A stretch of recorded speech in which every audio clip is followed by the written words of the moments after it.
नमस्कार दोस्तों, काम वासना को लेकर हमारे समाज में तरह तरह की भ्रांतियां फैली हुई है। इस पर कोई खुलकर बात नहीं करना चाहता। क्या काम वासना का होना गलत है या सही? यदि काम वासना इतनी बुरी चीज है तो भगवान ने इसे बनाया ही क्यों? काम वासना इतनी बुरी चीज नहीं है जितनी हम इंसानों ने इसे बुरी और गंदी बना दिया। ये सब मानव के सोच पर निर्भर करता है। दोस्तों, आज की हमारी वीडियो इसी बात पर आधारित है कि काम वासना क्या है और ये इतनी बुरी है तो ये आती कहां से है और इसे कैसे दूर करें, इससे अपने आप को कैसे बचाया जा सके। दोस्तों, ये वीडियो काफी महत्वपूर्ण होने वाली है, इसलिए वीडियो को पूरा जरूर देखें और वीडियो को लाइक और अनजाना पथ चैनल को सब्सक्राइब जरूर करें। आइए कहानी को शुरू करते हैं। एक सम्राट 100 रानियों के साथ रहते रहते अपने जीवन से परेशान हो चुका था। उसे अपनी युवावस्था के वह दिन याद आए जब उसके मन में स्त्रियों के प्रति कोई आकर्षण नहीं था, जब उसे काम शक्ति और काम वासना के बारे में पता तक नहीं था। उस समय को याद करके राजा की आंखों में आंसू आ गए। कितना ऊर्जावान, कितना जोशीला और कितना ताजगी से भरा हुआ रहा करता था। और आज वो सम्राट बूढ़ा हो चुका था, लेकिन बूढ़ा होने के बाद भी वो अपनी काम वासना से छुटकारा नहीं पा सका था।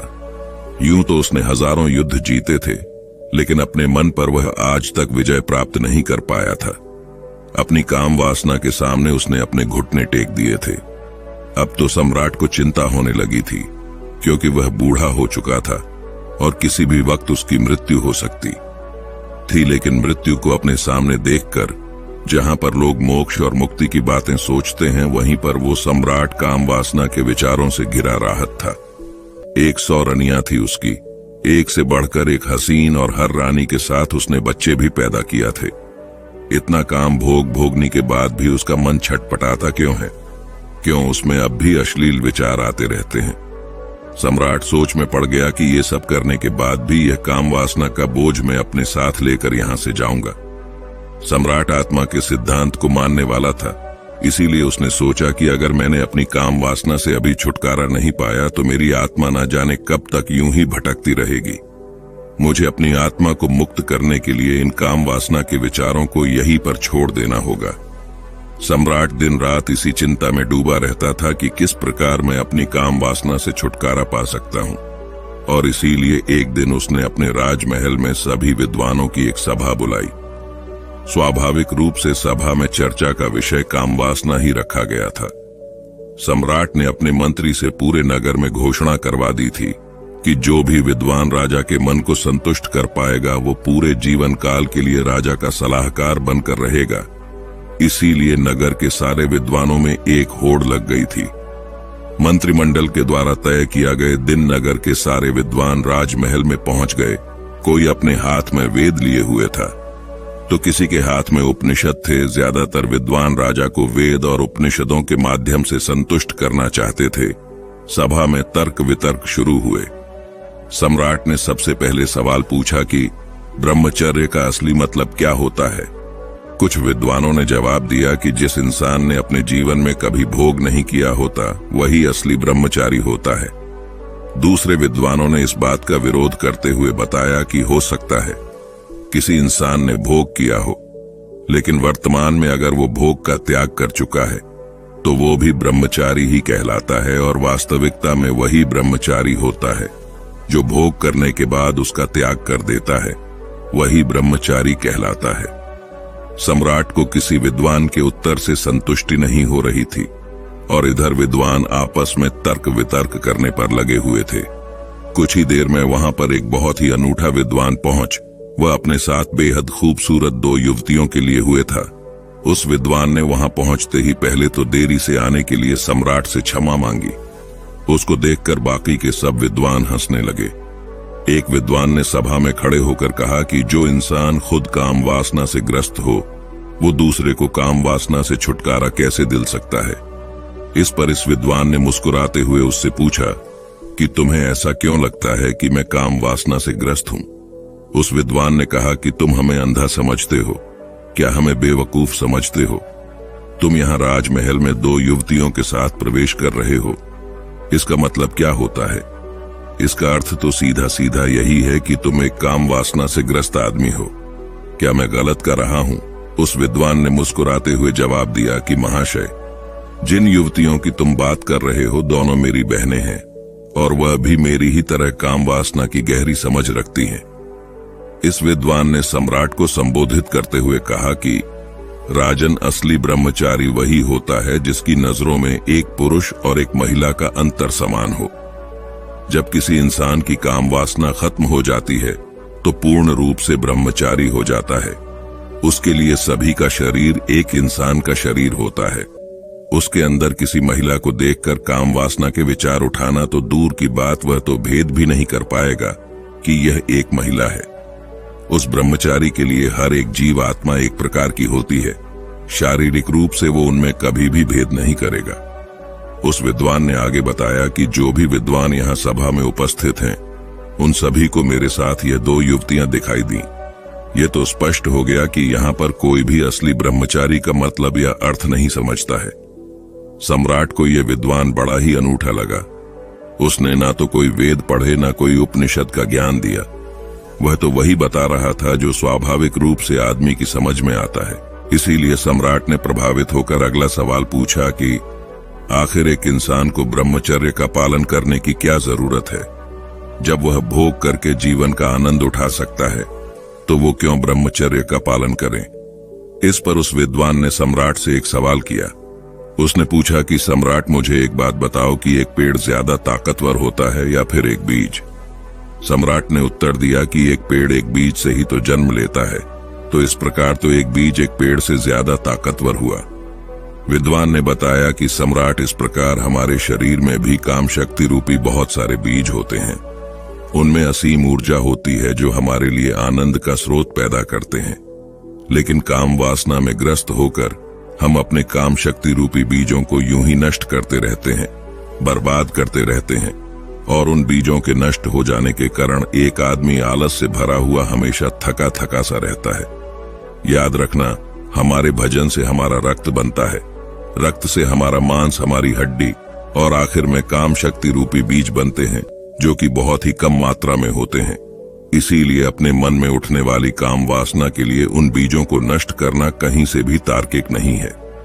ब्रह्मचर्य का पालन करने से उन बीजों की शक्ति हमारे आंतरिक स्वरूप में समा जाती है, जो हमारे चेहरे पर तेज पैदा करती है, हमारे शरीर को बीमारियों से बचाती है। और यही काम शक्ति रूपी बीज जब ध्यान के माध्यम से ऊर्जा में परिवर्तित कर दिए जाते हैं तो यही आनंद का स्रोत बन जाते हैं। सम्राट ने अगला सवाल पूछा जो सम्राट के जीवन के लिए बहुत ही महत्वपूर्ण था। सम्राट ने पूछा कि काम वासना से छुटकारा किस प्रकार पाया जाए। विद्वान ने उत्तर दिया कि सम्राट जो बुद्धिमान होता है वह यह जानता है कि काम वासना रूपी पानी जो जितना ज्यादा पिएगा उतनी ही ज्यादा प्यास उसे लगेगी, उसकी प्यास कभी नहीं बुझेगी। इसीलिए या तो वो कभी इस काम वासना रूपी पानी पिता ही नहीं, और अगर गृहस्थ जीवन होने के कारण मजबूरी वश उसे कभी इस पानी को पीना भी पड़ जाता है तो वो सिर्फ थोड़ा पानी पीता है। उस विद्वान ने राजा को संबोधित करते हुए कहा कि हे राजन, आपके जीवन में आपने 100 रानियों से शादी की, लेकिन आपने भी महसूस किया होगा कि जिसकी प्यास बुझनी होती है उसकी प्यास एक ही जगह पर बुझ जाती है, लेकिन जिसकी प्यास नहीं बुझनी चाहे वह 100 स्त्रियों के साथ भोग कर ले, लेकिन फिर भी उसकी प्यास अधूरी रह जाएगी। विद्वान ने सभी को समझते हुए आगे कहना शुरू किया कि अगर आपके जीवन का लक्ष्य स्पष्ट नहीं है तो आप सभी नाना प्रकार की भोग की वस्तुओं में गिर जाएंगे, लेकिन वहीं पर अगर आपका लक्ष्य स्पष्ट है तो आप अपना पूरा ध्यान अपने लक्ष्य को पूरा करने में लगाएंगे, ना कि भोग करने में।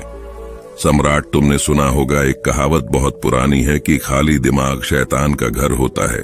इसीलिए एक इंसान को अपने जीवन का लक्ष्य स्पष्ट दिखाई देना चाहिए। शुरुआती चरण में काम वासना हमेशा हमारे विचारों के द्वारा उत्पन्न होती है, और अगर हम अपने विचारों को ऐसी जगह पर लगाएंगे जिससे हमारा लक्ष्य पूरा हो सके तो हमारे मस्तिष्क में काम वासना के विचारों के लिए कोई जगह नहीं बचेगी। विद्वान ने सम्राट को चेतावनी देते हुए कहा कि सम्राट, याद रखना, भोग करने से ज्यादा खतरनाक काम वासना के विचार होते हैं। वो हमारा मानसिक संतुलन बिगाड़ देते हैं, हमारे दृष्टि को भ्रमित कर देते हैं उस विद्वान ने सभी को सभा में एक कहानी सुनते हुए कहा कि एक बार दो सन्यासी भिक्षा मांगकर अपने आश्रम में वापस आ रहे थे। रास्ते में एक नदी थी, उनका आश्रम नदी के उस पार था, इसीलिए उन्हें नदी पार करके जाना होता था। एक दिन जब वह भिक्षा मांगकर अपने आश्रम में वापस लौट रहे थे तो नदी के किनारे एक महिला बैठी हुई थी। उस महिला ने उन दोनों सन्यासियों से पूछा कि क्या आप मुझे नदी पार करवा सकते हैं। उनमें से एक सन्यासी ने तो तुरंत ही माना कर दिया। उसने अपने मन में सोचा कि मैंने तो ब्रह्मचर्य का व्रत ले रखा है, भला मैं किसी स्त्री को छू कैसे सकता हूं। दूसरे सन्यासी ने मुस्कुराते हुए उस महिला को अपने कंधे पर बिठा लिया और अपने कंधे पर बिठाकर उसने उसे वो नदी पर करवा दी। यही बात उस दूसरे सन्यासी को खराब लग गई। जब वह उस महिला को दूसरे किनारे पर छोड़कर अपने आश्रम के रास्ते से वापस अपने आश्रम आ रहे थे तो सन्यासी ने कहा कि तुमने ठीक नहीं किया, तुम्हें उसे महिला को अपने कंधे पर नहीं बिठाना चाहिए था। तुमने उसे वह नदी पार करवाकर बहुत बड़ी गलती की है, इसीलिए मैं तुम्हारी शिकायत गुरुजी से करूंगा। उस सन्यासी ने हंसते हुए कहा कि मैं तो उसे महिला को कभी का अपने कंधे से उतार चुका हूं, लेकिन शायद तुम उसे अपने दिमाग में से अभी तक नहीं उतार पाए हो। सभा में उपस्थित सभी लोग उसे विद्वान की ये कहानी बड़े ध्यान से सुन रहे थे। आखिर में विद्वान ने सम्राट को बताया कि सम्राट, इस तरह हम भी अपने मन पर ना जान कितने बोझ लेकर चलते रहते हैं। कामुक विचार हमारे मन को किसी प्रकार मैला करते रहते हैं, जिस प्रकार सिर्फ एक गंदा नाला पूरी नदी को मैला कर देता है। अगर तुम जीवन में आनंद चाहते हो, ऊर्जा से भारत हुआ महसूस करना चाहते हो, तो अपने मन के लिए पवित्र विचारों का रास्ता बनाओ। उस विद्वान ने आखिर में सबसे महत्वपूर्ण सीख बताते हुए कहा कि जीवन में अगर किसी भी वास्तु का होश पूर्वक भोग किया जाए तो मन उसकी नित्यता समझ लेता है। मन समझ लेता है कि यह वस्तु हमें हमेशा के लिए आनंद नहीं दे सकती, परमानंद के लिए कोई और रास्ता चुनना होगा। और जब मन इन बातों को समझने लगता है तो अपने आप ही उसमें से काम वासना के विचार विलीन होने लगता है। इसीलिए होश में रहकर वस्तुओं का भोग करना सीखो, जिससे तुम उनकी नित्यता समझ सको। यह सुनकर सम्राट ने प्रश्न किया कि खोज पूर्वक भोग से तुम्हारा मतलब क्या है।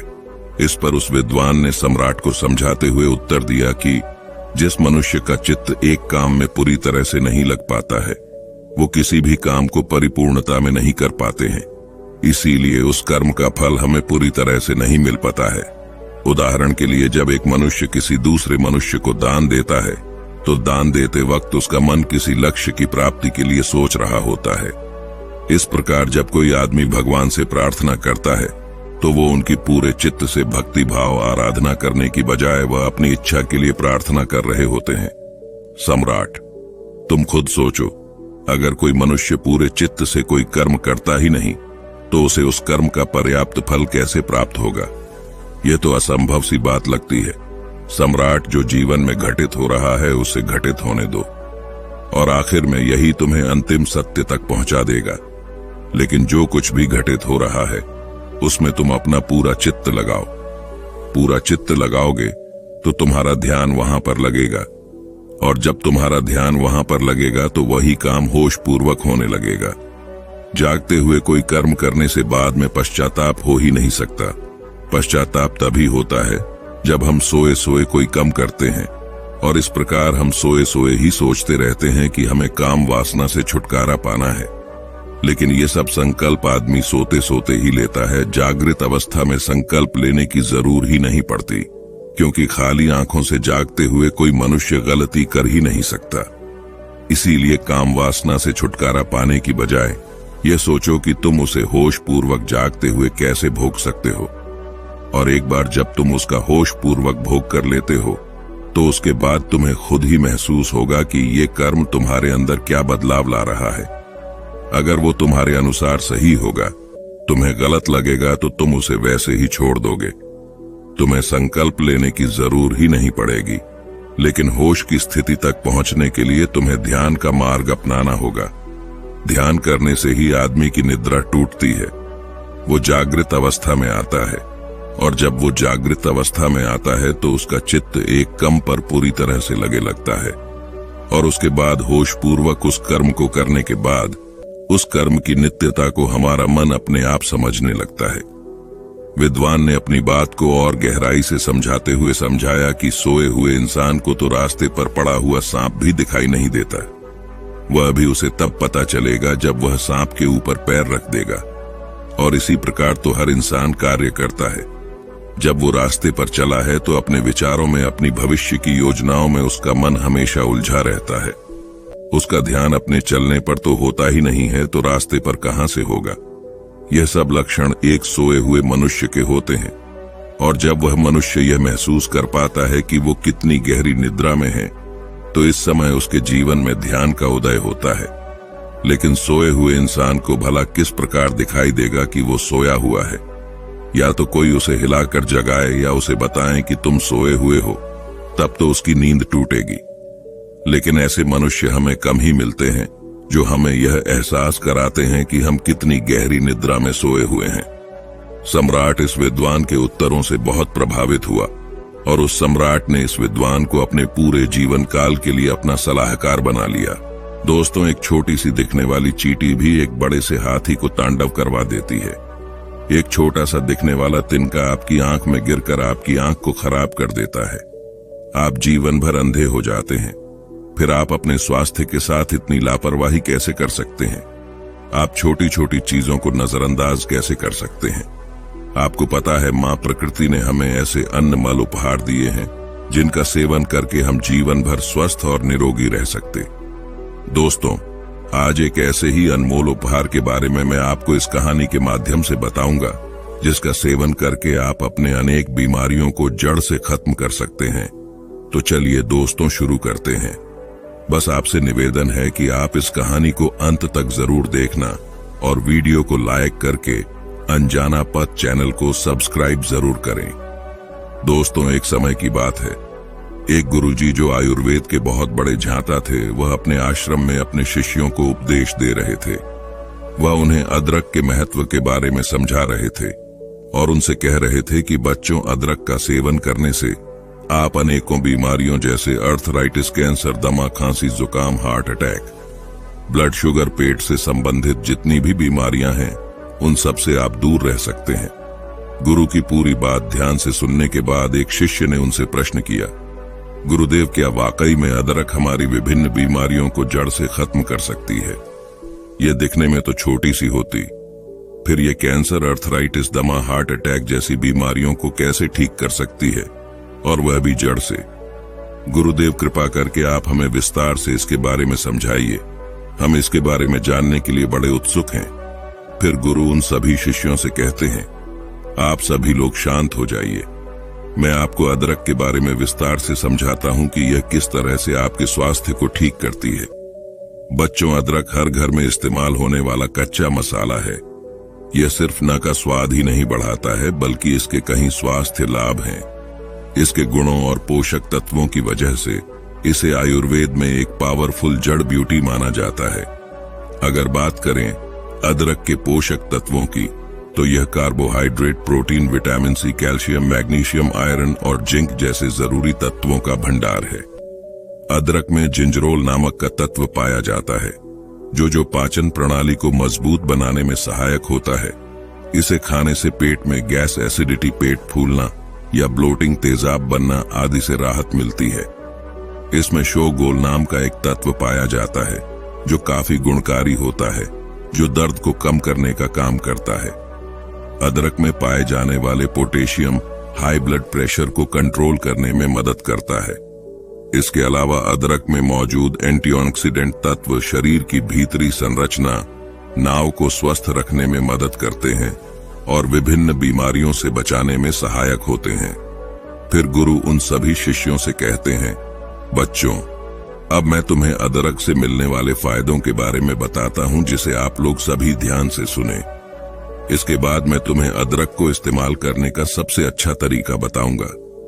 बच्चों, पुराने जमाने से ही अदरक को एंटी इन्फ्लेमेटरी इस्तेमाल किया जाता है। खास तौर पर आयुर्वेदिक औषधियों में और रोज रोना घर पर भी हम इसका इस्तेमाल करते हैं। और हमारे नाना नानी, दादा दादी थे, वह अक्सर हमें अदरक का इस्तेमाल करने की सलाह देते थे जब आपके शरीर पर कहीं दर्द होता था। खास तौर पर जब आपको जोड़ों का दर्द रहता था या फिर आपको कोई अंदरूनी चोट लग जाती थी, या फिर आप गिर गए और आपके शरीर में कहीं सूजन आ गई, तो ऐसे में अदरक का इस्तेमाल करना आपको बताया जाता था।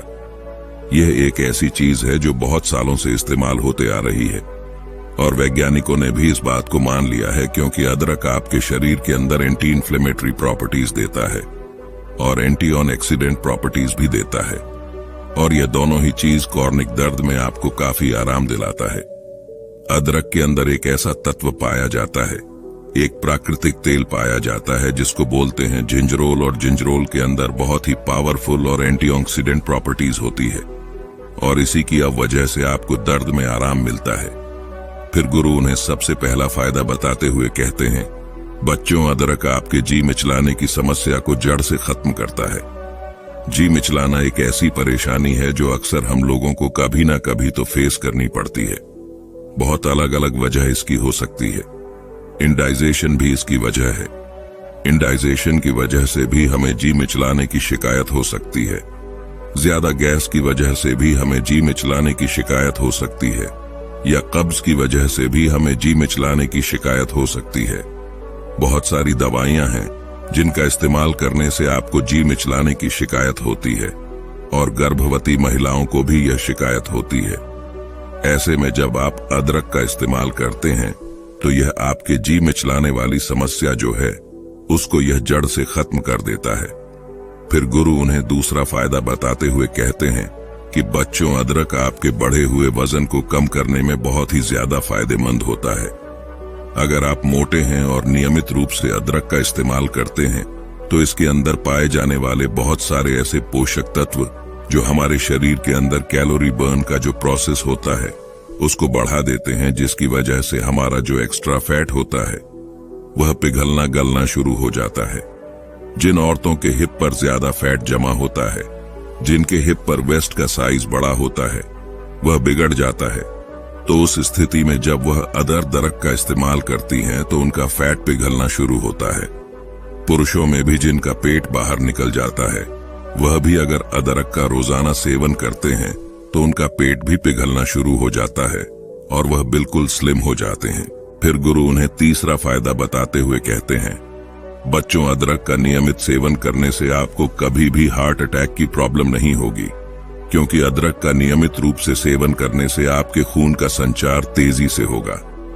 अदरक में विटामिन और अमीनो एसिड प्राप्त मात्रा में पाए जाते हैं। यह हृदय संबंधित समस्याओं को कम करने में मदद करते हैं। अदरक धमनियों में वसा को जमा होने से रोकती है, जिससे दिल के दौरे और स्ट्रोक को रोकने में मदद मिलती है। फिर गुरु उन सभी से कहते हैं, अदरक आपकी यूनिटी सिस्टम को मजबूत करता है। अगर आपको अक्सर थकान महसूस होती है तो आप खाने में अदरक जरूर शामिल करें। यह पोषक तत्वों से भरपूर है। इसकी ड्रिंक भी आप ले सकते हैं। इससे आपकी थकान जल्दी दूर हो जाएगी। अदरक इम्यूनिटी बढ़ाने में बहुत मदद करता है।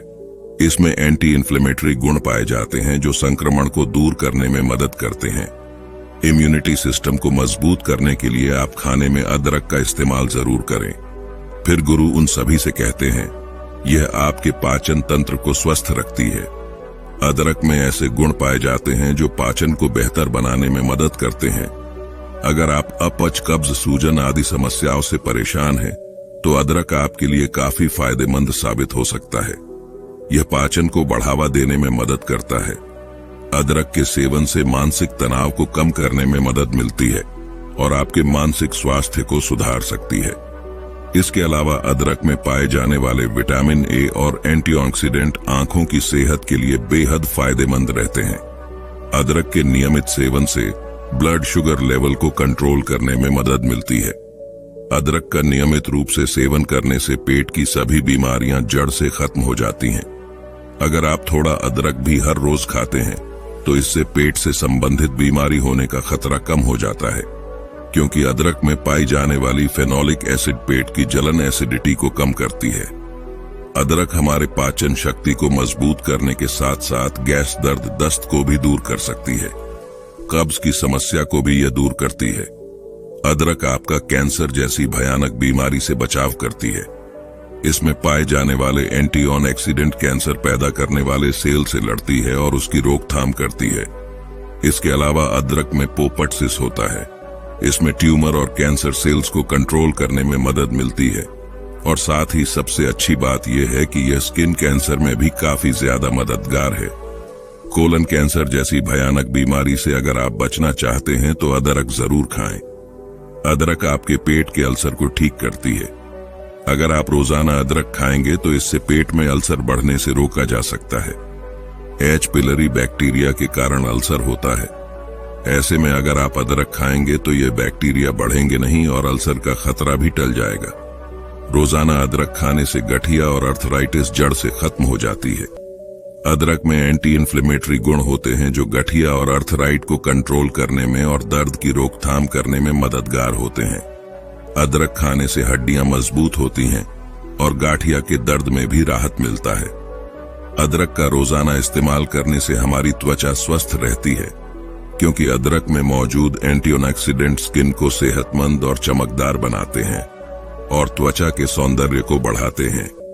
अदरक में एंटीऑक्सीडेंट, एंटीसेप्टिक और ब्लड सर्कुलेशन को बढ़ाने वाले गुण होते हैं जिसकी मदद से यह त्वचा के स्वास्थ्य में सुधार करता है। एंटीऑक्सीडेंट त्वचा को यूवी किरणों से बचा है और कोलेजन के टूटने को धीमा करते हैं जिससे त्वचा जवान दिखती है। एंटीसेप्टिक गुण मुहासों को कम करते हैं और अदरक में मौजूद एंटी इन्फ्लेमेटरी गुण के कारण आप मुहासों के कारण होने वाले दाग धब्बों को कम कर सकते हैं। बच्चों, अदरक गर्मी पैदा करने वाला होता है और इसीलिए सर्दी जुकाम से यह बचाव करता है। अगर आपको एक्सरसाइज करने से मांसपेशियों में दर्द रहता है तो अदरक के इस्तेमाल से आपको इसमें राहत मिल सकती है। अगर किसी व्यक्ति को एक्सरसाइज की वजह से कोहनी में दर्द है तो प्रतिदिन 2 ग्राम अदरक का सेवन करें। इससे उसका मांसपेशियों का दर्द कम हो जाएगा। बच्चों, ऑस्टियोआर्थराइटिस जोड़ों में दर्द और जकड़न पैदा करने वाली बीमारी है और यह काफी सामान्य है। वैसे तो इस बीमारी का ठीक से इलाज नहीं है, लेकिन अगर आप नियमित रूप से अदरक सेवन करते हैं तो इससे आपका दर्द खत्म हो जाएगा। अदरक आपके ब्लड शुगर को भी कम करता है। इस अदरक के अंदर एंटीबायोटिक डायबिटीज प्रॉपर्टीज होती हैं और यह बहुत ही पावरफुल प्रॉपर्टीज होती हैं जो आपके बढ़े हुए ब्लड शुगर को कंट्रोल करती है। फिर गुरु उन सभी शिष्यों से कहते हैं, बच्चों, अब मैं तुम्हें अदरक को इस्तेमाल करने का सही तरीका बताता हूं। आपको 1 चम्मच कसा हुआ अदरक लेना है। साबुत अदरक नहीं लेना है। आपको पहले अदरक को कस लेना है और उस कसी हुई अदरक की 1 चम्मच ले लीजिए और उसे 1 गिलास पानी के अंदर डाल दीजिए और इस पानी को 2 बार अच्छे से उबालिए। फिर इस पानी को आप निकाल लीजिए और छलनी से छान लीजिए। फिर इस पानी को आप गुनगुना करके इस्तेमाल कीजिए। दिन में 2 टाइम खाना खाने के बाद में इस पानी को पीना है। दोपहर का खाना खाने के बाद आप इसको ले सकते हैं और रात का खाना खाने के बाद भी आप इसको ले सकते हैं। ऐसा करने से ऐसा होता है कि अदरक के जितने भी पोषक तत्व होते हैं वह सारे के सारे उस पानी में आ जाते हैं और आपके शरीर के अंदर अच्छे से घुल जाएंगे और आपको अच्छे परिणाम नहीं देंगे। वैसे तो हम अदरक को अपनी सलाद में भी डालकर खा सकते हैं, बहुत सारी सब्जियों में डालकर खाते हैं, बहुत सारे लोग चाय में डालकर भी इसको पीते हैं, लेकिन पानी में उबालकर इस्तेमाल करना ही सबसे अच्छा तरीका इसका होता है। खाने में डालने के अलावा अदरक के टुकड़ों को उबालकर चाय में मिला सकते हैं। धीरे बोलो, कोई सुन ना ले। ये बात हम सबके कानों में पड़ी होगी और हमारे मुंह से भी निकली होगी, लेकिन सोचने की बात यह है कि ये वाक्य कब कब हमारे मुंह से निकलता है और कब कब हमारे कानों में पड़ता है, क्योंकि ऐसे कम ही गुप्त राज होते हैं जो हम दूसरों के कानों में पड़ने नहीं देना चाहते। अक्सर परिवार में अशांति का कारण हम स्वयं ही होते हैं। हम इस बात को देख पाए भले ना देख पाए, पर यह असल सत्य है, क्योंकि जाने अनजाने मूर्खतावश हम खुद ही अपनी वो बातें दूसरों को बता देते हैं जो हमें कभी नहीं बतानी चाहिए, और वही बातें जो जाने अनजाने हमने किसी दूसरे के सामने बता दी थी, वही हमारे दुख का कारण बन जाता है, वही हमारे झगड़े का कारण बन जाता है, और फिर बाद में हमें पछतावा होता है कि मुझे ये बात किसी को बतानी नहीं चाहिए थी। मेरी ही गलती हुई कि मैंने जाने अनजाने ये बात सभी को बता दी। इसीलिए आज की जो बौद्ध कहानी मैं आपको सुनाने वाला हूँ, उसे सुनने के बाद आपको 7 ऐसी बातें पता चलेंगी जो आपको कभी किसी को नहीं बतानी। ये जो 7 बातें हैं जो आपको किसी को नहीं बतानी, क्यों नहीं बतानी, इसके पीछे का तर्क भी मैं आपको दूंगा। और इन 7 बातों के अलावा अगर आपको लगता है कि कोई बात ऐसी है जो मुझसे छूट गई या मैं नहीं बता पाया, तो कमेंट सेक्शन में जरूर बताना। इससे पहले कि आप इस बौद्ध कहानी में खो जाएं, इस चैनल को सब्सक्राइब जरूर कर लें। तो चलिए कहानी शुरू करते हैं। एक समय की बात है। एक नगर में राजेश नाम का एक युवक रहता था। वो युवक बहुत गरीब था। 2 वक्त की दाल रोटी भी बड़ी मुश्किल से उसको नसीब होती थी। किसी काम की तलाश में दिन रात खोज करने पर भी उसे कोई काम नहीं मिल रहा था। फिर एक दिन उसने अपनी पत्नी के सामने अपनी सारी समस्या बता दी। उसने अपनी पत्नी को कहा कि मैं जिस जगह भी काम मांगने के लिए जाता हूं तो हर कोई मुझे यह कहकर काम नहीं देता कि हमारे यहाँ काम की जरूरत नहीं है। मैं काम की तलाश कर करके थक चुका हूं। मुझे समझ नहीं आता कि मैं तुम लोगों का पेट कैसे भरूंगा, अपने बच्चों को कैसे पालूंगा, और ये चिंता मुझे दिन रात खाए जा रही है। ये सुनकर उसकी पत्नी ने कुछ सोचकर कहा कि तुम एक आदमी के पास एक बार ही काम मांगने के लिए जाते हो, और जब वो काम नहीं देता तो तुम 2 बार उसके पास जाते तक नहीं हो। अगर तुम्हें उनसे काम लेना है तो तुम्हें हमदर्दी जतानी होगी, तुम्हें उनसे हमदर्दी हासिल करनी होगी, अपनी गरीबी दिखानी होगी, ताकि वो लोग तुम्हारी मजबूरी समझकर तुम्हें काम पर रख लें। इसीलिए शर्म मत करो, उन्हें अपनी मजबूरी बताओ, अपनी गरीबी बताओ, और इसी उपाय से तुम काम पा सकते हो। ये बात राजेश के मस्तिष्क में बैठ गई और अगले दिन काम मांगने के लिए वो उसी सेठ के पास जा पहुंचा जहां पर वो पिछले दिन काम मांगने के लिए गया था। लेकिन इस बार उसने हाथ जोड़कर उस सेठ से प्रार्थना की, उससे विनती की कि वो बहुत गरीब है और उसे काम की बहुत आवश्यकता है। वो जो कुछ भी उसे देंगे उसमें संतुष्ट हो जाएगा, पर कृपया करके मुझे अपने यहाँ काम पर रख लें। उसकी ये हालत देखकर उस सेठ ने उसे अपने यहाँ काम पर रख लिया। वो रोज वहां पर काम पर जाने लगा। अंदर ही अंदर वो खुश तो था कि उसे काम तो मिला, लेकिन उसे वेतन दूसरे लोगों से कम मिलता था। वही काम जो दूसरे लोग कर रहे थे उन्हें ज्यादा वेतन मिल रहा था और इससे कम वेतन मिल रहा था। जब इस बारे में उसने अपने सेठ से कहा तो सेठ ने कहा कि देखो भाई, तुम्हें काम की जरूरत थी, मैंने तुम्हें काम दिया। मेरा धन्यवाद करने की बजाय तुम मुझसे शिकायत कर रहे हो। यह सुनकर रिंकू वहीं पर चुप हो गया। बात कहीं ना कहीं सत्य थी। सस्ती सेठ ने तो उसे उसकी मजबूरी के हिसाब से ही काम दिया था और इसीलिए वो उसे अपने अनुसार ही वेतन देता था। लेकिन धीरे धीरे उसने ये बात अपने सगे संबंधियों और अपने दोस्तों को भी बताना शुरू कर दी कि उसका सेठ कैसा आदमी है और उसे कितना वेतन देता है। समय बीतता रहा और राजेश पूरी लगन के साथ अपना काम करता रहा, लेकिन अब परिस्थितियां बदलने लगी थी। सेठ अब राजेश से दूसरे लोगों से ज्यादा काम लेता था और उसे कम वेतन उसे देता था। यह बात राजेश के मन को बहुत खलती थी। वो दूसरों से ज्यादा मेहनत कर रहा है और उनसे कम वेतन पा रहा है। इससे उसके आत्मसम्मान को बहुत गहरी चोट पहुंची। अब धीरे धीरे उसका मन अपने काम से हटने लगा। उसका मन काम में लगता ही नहीं था। जाहिर सी बात है कि ऐसी जगह किसका मन लगेगा जहां आदमी को अपने आत्मसम्मान के साथ समझौता करना पड़े। इसीलिए जल्द ही उसने अपना काम छोड़ दिया और वो घर पर आकर खाली बैठ गया। अब उसके पास घर का खर्चा चलाने के लिए भी पैसे नहीं बचे थे। इसीलिए उसने अपने सगे संबंधियों और अपने दोस्तों से सहायता मांगने शुरू की। लेकिन उसके दोस्त उसके सामने तो उसे दया का पात्र समझते थे, उसे दिलासा देते थे, लेकिन पीछे से उसका मजाक उड़ाते थे। वो कहते हैं कि कितना बेवकूफ है, सेठ ने इतना काम लिया और बेचारे को पैसे भी नहीं दिए। अरे हम इसको पैसे दे दे तो ये कल हमारा भी पैसा वापस कर पाएगा। इसकी ऐसी हालत है, काम तो इसके पास कुछ है नहीं, पैसा कहां से लाके देगा। और इसी वजह से राजेश की हालत दिन ब दिन खराब होती जा रही थी। अब वो दिन रात तनाव में रहने लगा था। वही दोस्त, वही सगे संबंधी जो उसके अपने होने का दिखावा कर देते, वो उसे दया का पात्र समझ रहे थे, उन्हें उसके ऊपर तरस आ रहा था।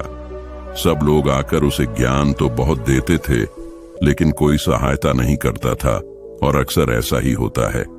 ज्ञान देने वाले तो बहुत मिल जाते हैं, लेकिन मदद करने वाले, उंगली पकड़कर, हाथ पकड़कर आगे चलाने वाले कितने लोग मिलते हैं। एक दिन उसे पता चला कि पड़ोस के गांव में एक बौद्ध भिक्षु आया हुआ है जो बहुत ही ज्ञानी है।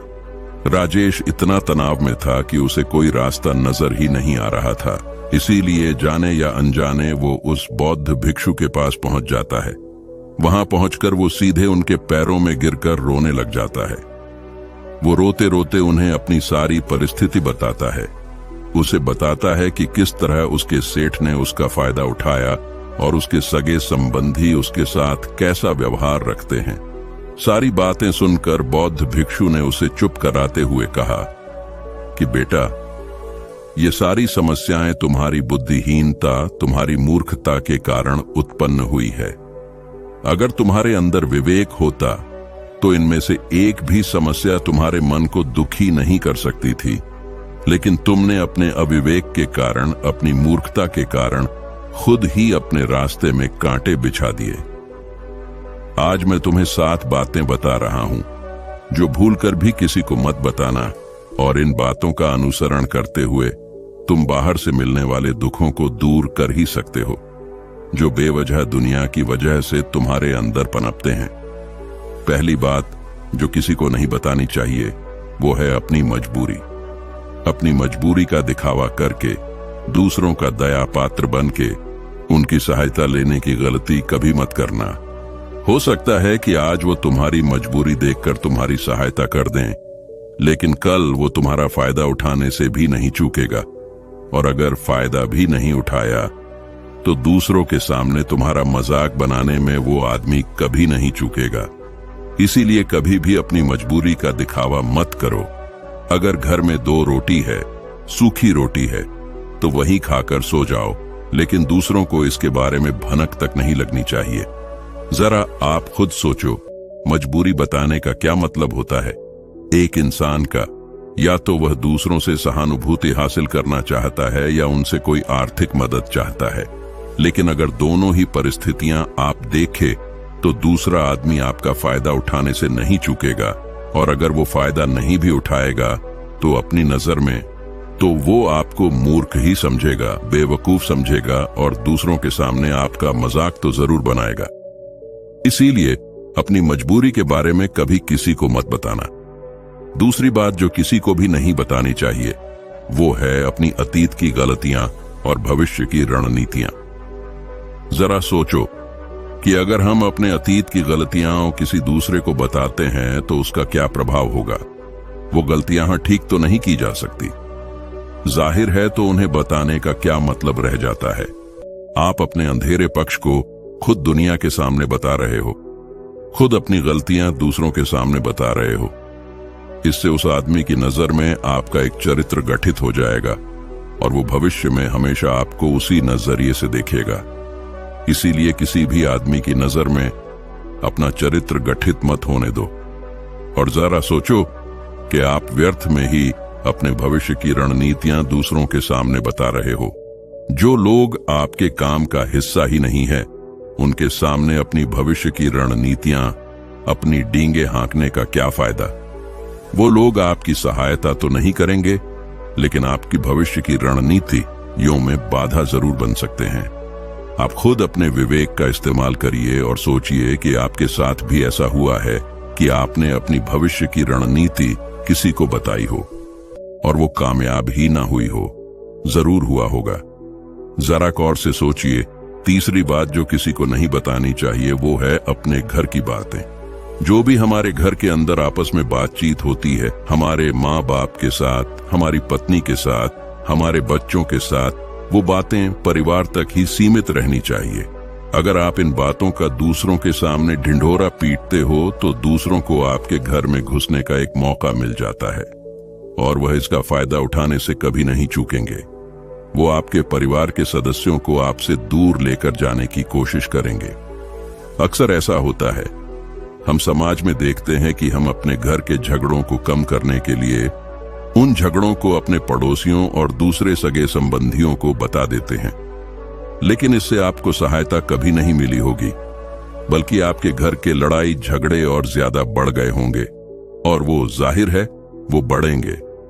अगर आप अपने माँ बाप की बात दूसरों को बताएंगे तो आपके माँ बाप को बुरा लगेगा ही कि हमारा बेटा हमसे बताए बगैर दूसरों को ये बातें बता रहा है। इसीलिए अपने घर की बातें और अपने घर की लड़ाई झगड़े किसी के सामने मत बताना। चौथी बात जो मैं आपको बताने जा रहा हूं, जो किसी को नहीं बतानी चाहिए, वो सुनने पर बहुत अजीब लग सकती है, लेकिन उसका सत्य भी मैं आपको एक तर्क के माध्यम से दूंगा। मैं कहता हूं कि अपनी आमदनी किसी को मत बताना। अब अपनी आमदनी ना बताने के पीछे क्या मतलब हो सकता है? जरा सोचिए कि आप अपनी आमदनी अपने दोस्तों को बता देते हैं, तो जब आपके दोस्तों को जरूरत पड़ेगी तो वो सिर्फ आपको ही याद करेंगे, क्योंकि उनको पता है कि अगर आपकी आमदनी ज्यादा अच्छी है तो आप भी उनकी मदद कर सकते हैं, और इसीलिए ज्यादा लोग आपसे सहायता मांगेंगे।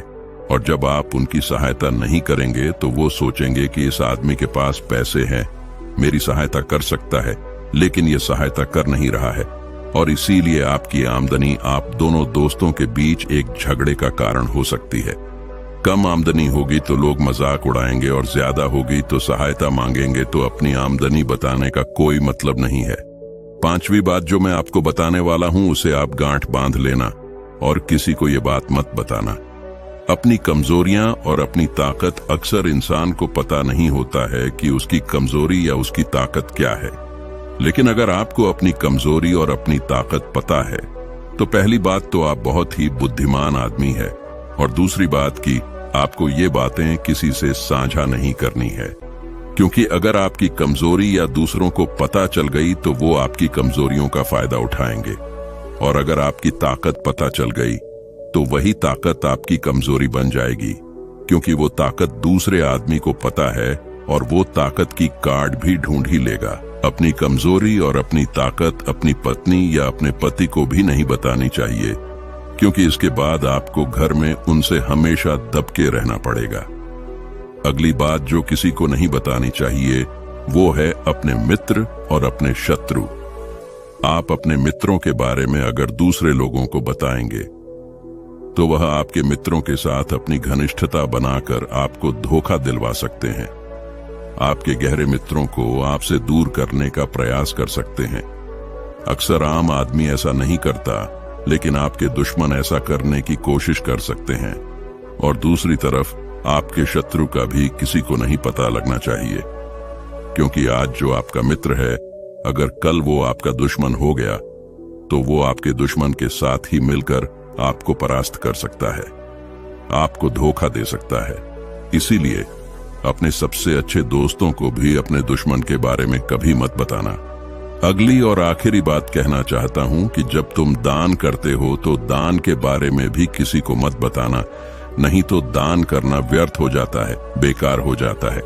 जब आप अपने दान का ढिंडोरा पीटते हो तो आप ये बता रहे हो कि मैं कितना बड़ा दानी पुरुष हूं, और ये आपके अंदर एक अहंकार निर्मित करेगा। इसीलिए दान गुप्त रूप से किया जाए उतना ही अच्छा होता है, उतना ही फलदायी होता है। जब आपका बायां हाथ दान कर रहा हो तो दाएं हाथ को बिना पता चले कि बायां हाथ दान कर रहा है। ये 7 बातें जो बौद्ध भिक्षु ने राजेश को बताई, इनमें संसार के सभी सिद्धांत छिपे हुए हैं। इन बातों का अनुसरण करते हुए आप अपने घर में सुख शांति बना सकते हैं और घर के झगड़े हमेशा के लिए दूर कर सकते हैं। आप इन बातों के बारे में अपने विवेक से भी सोचेंगे तो आपको ये बातें सच मालूम पड़ेगी। तो दोस्तों, कैसी लगी ये कहानी आपको? कमेंट सेक्शन में जरूर बताना, और अच्छी लगी हो तो अनजाना पथ को सब्सक्राइब करके नोटिफिकेशन बेल को जरूर प्रेस कर देना। तो मिलते हैं अगली कहानी में, तब तक के लिए अपना ख्याल रखें। धन्यवाद। नमस्कार दोस्तों, स्वागत है आज आपका फिर से जीवन बदल देने वाली एक और ज्ञान से भरी बुद्धिस्ट कहानी में। आज की ये कहानी जीवन की छोटी बड़ी तमाम तरह की समस्याओं से परेशान इंसान को समाधान देगी। तो आपसे निवेदन है कि कहानी को पूरा सुने, जिससे आप भी अपने जीवन में समस्याओं से लड़ सको। और दोस्तों, आपसे एक छोटी सी रिक्वेस्ट है कि इस चैनल के व्यू पूरी तरह से डाउन हो गया है, इसीलिए मैंने अपने दूसरे चैनल का लिंक वीडियो के डिस्क्रिप्शन में डाला है। आप प्लीज उसे सब्सक्राइब करें। आइए कहानी को शुरू करते हैं। एक किसान अपने गांव में अपनी परेशानियों से बहुत दुखी था। किसी ने उसे अपने दुखों के निवारण के लिए बुद्ध की शरण में जाने को कहा, जो कुछ दिनों के लिए यहां से कुछ दूर एक गांव में आए हैं, वह निश्चय ही तुम्हारे सब दुखों का निवारण करेंगे। यह सुनकर किसान बड़ी इच्छा से बुद्ध की शरण में गया। ये सोचकर कि बुद्ध उसे उसकी समस्याओं, मानसिक पीड़ा, तनाव और दुखों से मुक्ति दिलाएंगे, वह बुद्ध के पास पहुंचा। उसने बुद्ध से कहा कि हे बुद्ध, मैं एक किसान हूं, मुझे खेती करना पसंद है, लेकिन बारिश कभी भी पर्याप्त नहीं होती और मेरी फसलें बर्बाद हो जाती हैं। पिछले साल मेरे पास खाने के लिए कुछ नहीं था और इस साल भी अत्यधिक बारिश के कारण फसल को बहुत नुकसान हुआ। मेरे पास खाने के लिए पर्याप्त भोजन नहीं है। किसान ने कहा, मैं शादीशुदा हूं, मेरी पत्नी मेरा ख्याल रखती है, मैं उससे प्यार करता हूं, लेकिन कभी कभी वह मुझे बहुत परेशान करती है और घर में बहुत क्लेश हो जाता है, जिससे मुझे लगता है कि अच्छा होता अगर वह मेरी जिंदगी में नहीं आती। मेरे भी 2 बच्चे हैं। कभी कभी मेरे बच्चे भी मेरा अनादर और अवज्ञा करते हैं, मेरे निर्देशों का पालन नहीं करते। किसान लगातार बुद्ध को अपने दुखमय जीवन के बारे में ऐसी तमाम बातें बता रहा है। बुद्ध उस दुखी किसान की समस्या को ध्यान से सुनते रहे। अपनी जिंदगी की सारी परेशानियां बताने के बाद जब उन्हें राहत महसूस हुई तो वह चुप हो गए। अब उसके पास बताने के लिए कोई और समस्या नहीं बची थी। अब वह चुपचाप बैठकर बुद्ध की ओर देख रहा था और अपनी समस्या का समाधान पाने के लिए बुद्ध के उत्तर की प्रतीक्षा कर रहा था। लेकिन बुद्ध चुप थे। किसान ने फिर कहा, हे बुद्ध, मैं आपकी शरण में आया हूं, कृपया मेरे जीवन की इन समस्याओं का समाधान करें। बुद्ध ने कहा, मैं तुम्हारी कोई मदद नहीं कर सकता। किसान आश्चर्यचकित होकर बोला, अरे ये आप क्या कह रहे हैं? सब कहते हैं कि आप सबके दुख दूर कर देते हैं, तो क्या आप मेरी समस्याएं हल नहीं करोगे? इसलिए कि मैं एक गरीब किसान हूं। बुद्ध ने कहा, मुश्किलें हर किसी के जीवन में आती हैं। जीवन में दुख और परेशानियां आना स्वाभाविक है। व्यक्ति के जीवन में अक्सर उसके कर्मों के अनुसार परिस्थितियां बदलती रहती हैं, जिससे सुख, दुख, निराशा और क्रोध आता है। नए रिश्तों का बनना, पुराने रिश्तों का बिगड़ना, रिश्तों में मिठास और कड़वाहट, ये सब सामान्य है। यह जीवन का हिस्सा है और यह जीवन का चक्र है। हकीकत तो यह है कि हम सभी के जीवन में 83 प्रकार की कठिनाइयां हैं। इन कठिनाइयों का समाधान आप और मैं नहीं कर सकते, कोई नहीं कर सकता। जिंदगी और जिंदगी में बनने वाले रिश्ते स्थिर नहीं होते। एक दिन रिश्तेदार भी चले जाएंगे और जिंदगी भी खत्म हो जाएगी, लेकिन ये समस्याएं वैसे ही रहेंगी जैसे आज आपकी जिंदगी में है और कल किसी और की जिंदगी में होंगी। इस पर किसान अपना नियंत्रण खो देता है और क्रोधित हो जाता है और ऊंची आवाज में बुद्ध से कहता है कि हर कोई कहता है कि तुम्हें एक महात्मा, एक सिद्ध पुरुष, एक प्रबुद्ध व्यक्ति होना चाहिए। मैं इस विश्वास के साथ यहां आया हूं कि आप मेरी मदद करेंगे। यदि आप मेरी समस्याएं हल नहीं कर सकते तो मेरा यहां आना व्यर्थ था। हर कोई झूठ बोलता है कि वे समस्याओं का समाधान करते हैं। आपने मेरी एक भी समस्या का समाधान नहीं किया। तुमसे अच्छे तो वह महात्मा हैं जो 2 वर्ष पहले मेरे घर आए थे। उन्होंने मेरे लिए यज्ञ कराया, दान दक्षिणा दिलवाई और मेरे मन को असीम शांति मिली। कुछ सुख भी बढ़े और कुछ दुख भी कम हुए, लेकिन तुमने मेरी कोई भी समस्या हल नहीं की। तुमने मुझे सीधे तौर पर मना कर दिया। बुद्ध ने कहा, क्या वह सब करने से जीवन के सारे दुख समाप्त हो गए? इतना कुछ करने के बाद भी अब आप इतने परेशान क्यों हैं? अब आप पहले से भी ज्यादा दुखों से घिर गए हैं। तात्पर्य यह है कि जीवन में दुख कभी समाप्त नहीं होते। किसान बोला, तो क्या मैं मान लूं कि तुम मेरी मदद नहीं कर सकते? यदि आप ऐसी छोटी छोटी बातों का समाधान नहीं कर सकते तो आपके उपदेशों का क्या लाभ? बुद्ध ने कहा, मैं तुम्हें तुम्हारी 84वीं समस्या का समाधान तो नहीं कर सकता, लेकिन हां, मैं तुम्हारी 84वीं समस्या का समाधान अवश्य कर सकता हूं। किसान आश्चर्यचकित हो गया और बोला, 84वीं समस्या क्या है बुद्ध? बुद्ध ने कहा, यानी कि तुम अपने जीवन में कोई समस्या नहीं चाहते। आपकी सारी समस्याएं इसी समस्या के कारण उत्पन्न हुई हैं। यदि आप इस तथ्य को स्वीकार कर लें कि जीवन में समस्याएं मौजूद हैं और समस्याएं जीवन का हिस्सा हैं, तो आप जीवन की समस्याओं से विचलित नहीं हो पाएंगे। आप जीवन में आने वाली समस्याओं से विचलित हो जाते हैं क्योंकि आपको लगता है कि आप दुनिया के सबसे दुखी व्यक्ति हैं, जबकि सच्चाई यह है कि हर किसी को अपना दुख सबसे ज्यादा महसूस होता है।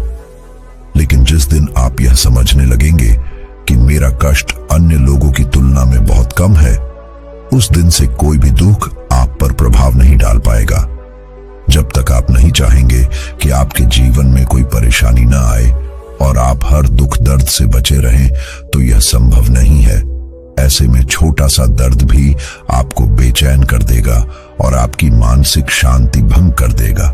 अगर आपके जीवन से परेशानियां पूरी तरह से दूर हो जाएं, अगर आपको हर दिन, हर पल बिना दुख और कठिनाइयों के जीवन जीने को मिलेगा, तो आप ज्यादा दिन तक ऐसा नहीं जी पाएंगे। एक समय आएगा जब आप हर दिन एक ही तरह की जिंदगी जीने से पूरी तरह से तंग आ जाएंगे और ऊब जाएंगे, क्योंकि जीवन में किसी भी चीज की अधिकता जीवन के लिए भयानक समस्याएं पैदा करती है। आरामदायक जीवन जीने से आप मन और शरीर दोनों से विकलांग हो जाएंगे। तो ऐसे जीवन का क्या फायदा जो बाद में आपको नर्क जैसा जीवन जीने पर मजबूर कर दे। जिस तरह खाना खाने का असली आनंद तभी मिलता है जब बहुत भूख लगी हो, और पानी पीने का असली मजा तभी आता है जब बहुत प्यास लगती है, उसी तरह जीवन के तमाम दुखों और परेशानियों को झेलने के बाद ही खुशी का आनंद मिलता है। इसीलिए जीवन में सुख और दुख अलग अलग रूप में आते रहते हैं। हम चाहकर भी जीवन से सुख दुख को खत्म नहीं कर सकते, लेकिन उनसे इतना ऊपर जरूर उठ सकते हैं कि कोई भी बड़ी समस्या मन को विचलित न कर सके। इसके लिए अपने मन को शक्तिशाली बनाएं, धैर्य रखें, प्रतिदिन आध्यात्म का ध्यान करें, ज्ञान बढ़ाओ। यह आपके जीवन की सभी समस्याओं का समाधान है। इसे जीवन की चतुर्मुखी समस्या का समाधान कहा जाता है। महात्मा बुद्ध का यह अद्भुत ज्ञान पाकर किसान संतुष्ट हो गया और उसका मन बिल्कुल हल्का हो गया। मन में जो समस्याएं परेशान कर रही थीं, उनके प्रति जिज्ञासा शांत हो गई। किसान ने अपनी आंखें बंद कर लीं और आनंद का अनुभव करने लगा। किसान को समझ आ गया कि वह अब तक क्या गलती कर रहा था और वह बुद्ध के चरणों में गिर गया। तो दोस्तों, मुझे उम्मीद है कि महात्मा बुद्ध की इस कहानी के माध्यम से आपके जीवन की कई समस्याएं समाप्त हो गई होंगी या कुछ समस्याओं का समाधान मिल गया होगा। तो आपसे निवेदन है कि वीडियो को लाइक और चैनल को सब्सक्राइब जरूर करें। धन्यवाद। नमो बुद्धाय।